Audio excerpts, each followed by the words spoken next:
Hello everyone.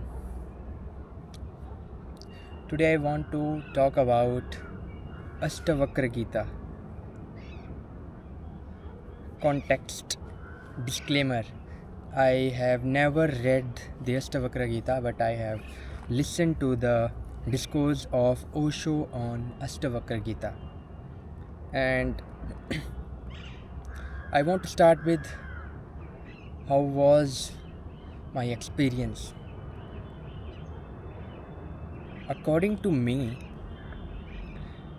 if any beginner is if any beginner want to understand his mind and anything get he wants this get into spirituality, and means he want to enter into spirituality to resolve his own conflict of his own life, then Ashtavakra Gita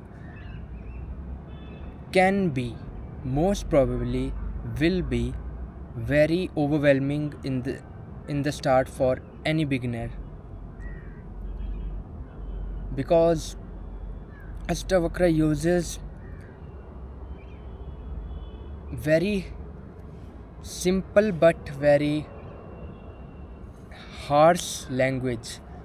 Harsh is not the right word, means he said whatever is the reality in most simpler way, which in the start for any beginner feels so difficult to grasp the context what he's trying to say. Means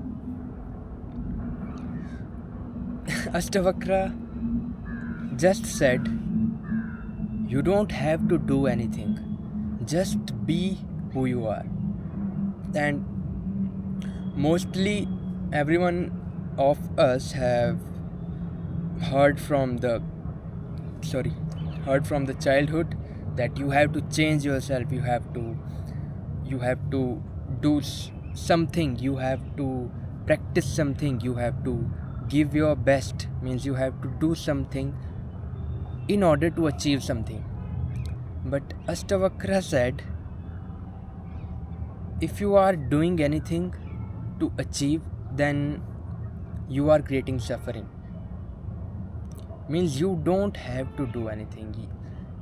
And yeah, when anyone heard or when anyone will hear this type of language, he simply cannot be able to grasp what the philosopher is trying to say.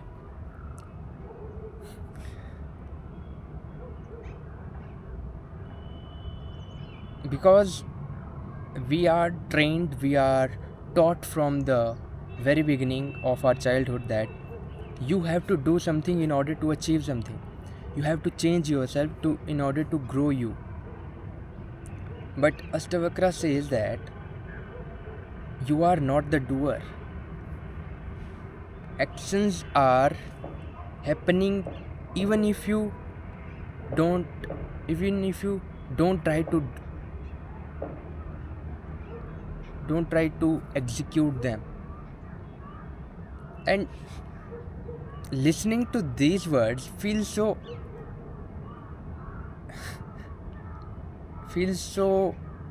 fake. Fake is not the right word. Feels so ridiculous. It feels like what he is saying, it's absurd. But when you actually experience that, yeah, this is only our mind who is creating dualities. And if we give our attention to the dualities, then the struggle starts.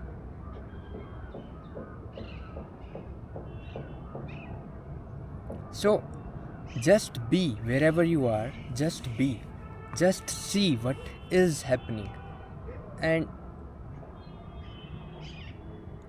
the best thing he said that even the desire of no desire is also a desire.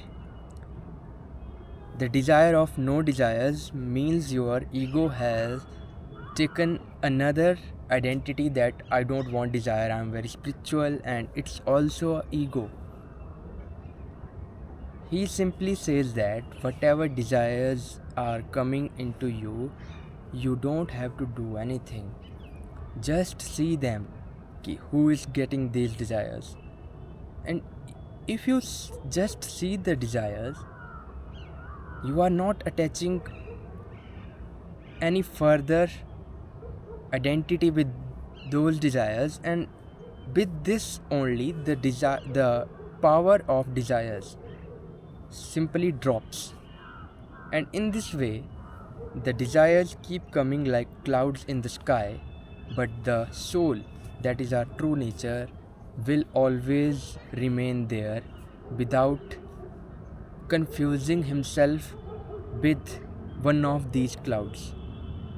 So even if you are feeling sad, just simply accept that, yeah, I am feeling sad.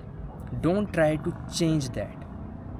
Change is the thing which create duality, that you are trying to change your own self, your own mind. Just let it happen. Let the flow of sadness appear to you. Let the flow of that sadness get into your body, because then only you can understand that these sadness, happiness are just phases. They come and go, but where they come, that thing remains always there. That is our soul, our pure consciousness. That's why when I first heard Ashtavakra, I don't feel very good, because I was very stressed and I was looking for any practice, any technique any guru can give me so that I can improve my mental health. But he said, just remain there. You are mentally stressed. Accept that you are stressed. And I feel I feel more stressed by taking this into account, because I was not ready to understand what he truly trying to say. Means you have to walk into the steps. You have to take a stride in order to understand what he's trying to say. Whatever he said is most simple thing, but as we know, more simple things are sometimes most difficult thing to do. That is it. Keep meditating, keep growing. Bye bye.